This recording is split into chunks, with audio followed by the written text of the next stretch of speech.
Pastor Natanael, nós temos aqui uma pergunta do irmão Marcos, aqui de Santos. Foi feita na sexta-feira, a gente não pôde responder. Ele pergunta o seguinte: é bíblica a prática de cair no espírito? Não. Quero repetir. Não. Essa prática está sendo adotada como modismo em certas igrejas chamadas neopentecostais. É uma prática que foi trazida dos Estados Unidos por um pregador lá muito conhecido com o nome de Benny Hinn. Esse Benny Hinn é um pregador de certo modo extravagante nas suas afirmações.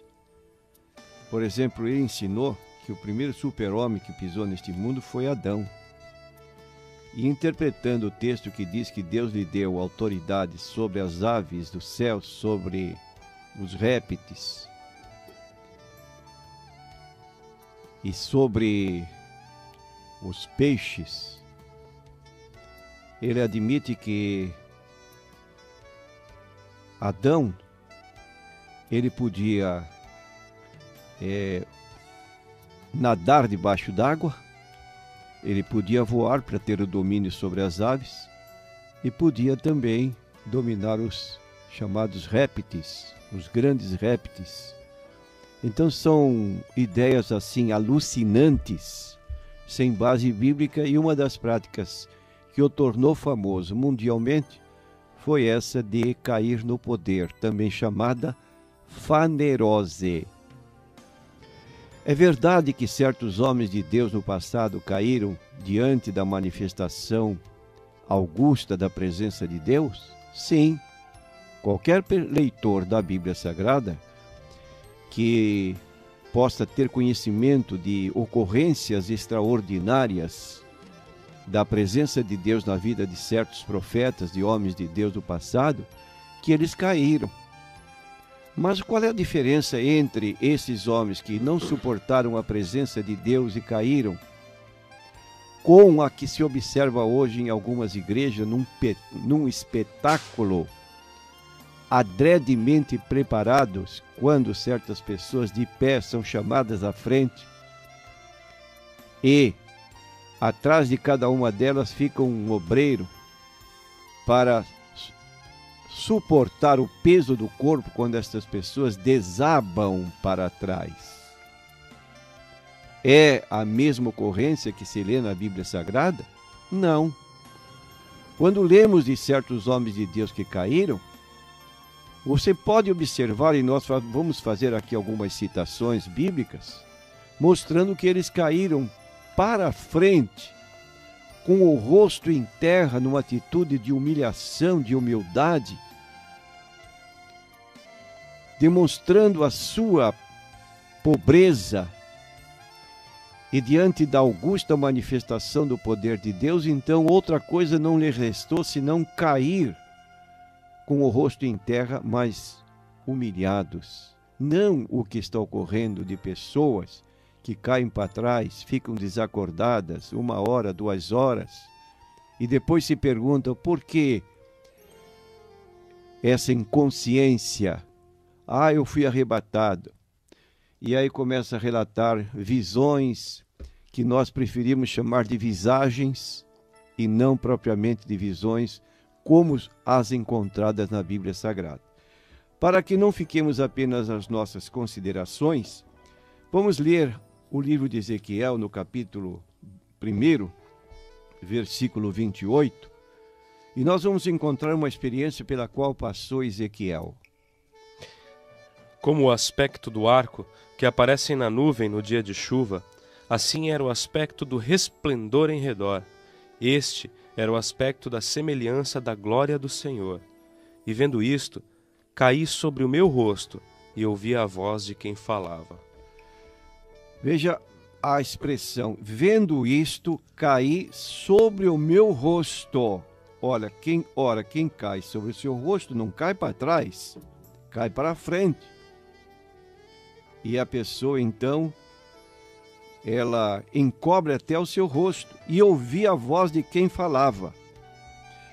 Ezequiel, capítulo 3, e versículo 23. E levantei-me e saí ao vale, e eis que a glória do Senhor estava ali, como a glória que vi junto ao rio Quebar, e aí caí sobre o meu rosto. De novo, repetindo, caí sobre o meu rosto. Obviamente, caiu para frente, não caiu para trás. Ezequiel 43 e versículo 3. E o aspecto da visão que vi era como o da visão que eu tinha visto quando vim destruir a cidade. E eram as visões como a que vi junto ao rio Quebar, e caí sobre o meu rosto. Você observou, prezado ouvinte? 3 vezes você leu no livro de Ezequiel que Ezequiel caiu. Todas as vezes caiu sobre o seu rosto. Isso mostra humilhação, humildade diante da presença augusta de Deus. Agora passemos a outro profeta de Deus, capítulo 8 de Daniel, e versículo 18. Ele conta também sua experiência. E estando ele falando comigo, caí com o meu rosto em terra, adormecido. Ele, pois, me tocou e me fez estar em pé. Caí adormecido com o meu rosto em terra. Daniel 10, versículo 9. Contudo, ouvi a voz das suas palavras, e ouvindo a voz das suas palavras, caí com o meu rosto em terra, profundamente adormecido. Agora, quando se passa para o Novo Testamento, se vai encontrar um tipo de queda que nenhum de nós deve desejar. Por exemplo, o apóstolo Paulo estava pregando e diz o texto no capítulo 20 que ele alongou o seu discurso quase à meia-noite e estava sentado numa das janelas da casa, do prédio onde eles estavam ali reunidos. Estava lá um moço, e o moço não suportou a pregação e caiu do 3º andar e foi dado como morto. Então Paulo ergueu o moço e o colocou de pé. Está no capítulo 20, versículo 9 do livro de Atos dos Apóstolos. E estando um certo mancebo por nome Eutico, assentado numa janela, caiu do 3º andar, tomado de um sono profundo que lhe sobreveio durante o extenso discurso de Paulo, e foi levantado morto. Aí é uma queda literal, física, de alguém que estava dormindo e não suportou a pregação e caiu. Isso não deve acontecer com ninguém. Mas então, espiritualmente falando, nós dizemos o que diz em 1 Coríntios 10 e versículo 12.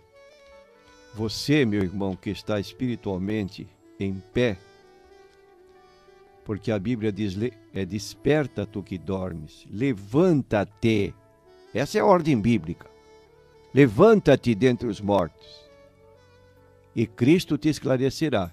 Agora, quem está com problemas espirituais, tenha cuidado.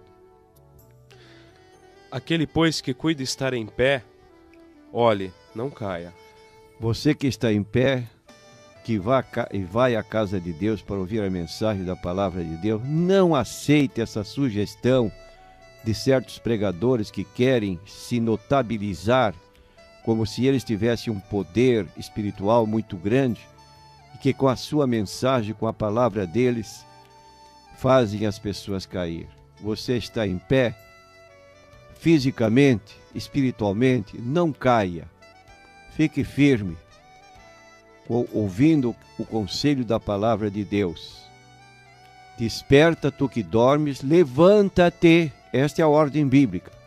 Levanta-te dentre os mortos e Cristo te esclarecerá.